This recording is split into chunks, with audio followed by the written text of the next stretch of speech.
Bob Kilmister. I'm the Cabinet Member for Finance at Pembrokeshire County Council. Normally at this time of the year I conduct Facebook live sessions, usually two, where we take your interactive questions on the budget, which is the most important thing that the Council does every year.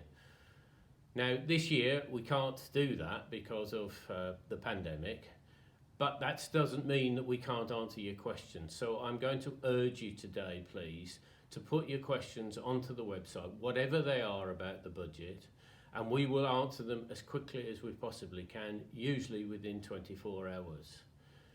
It's really, really important that people get involved in setting the budget and give their views. So I would urge you to go online today, have a look at it, pose your questions, and look at the information we've already got there. Please get involved with setting your budget this year.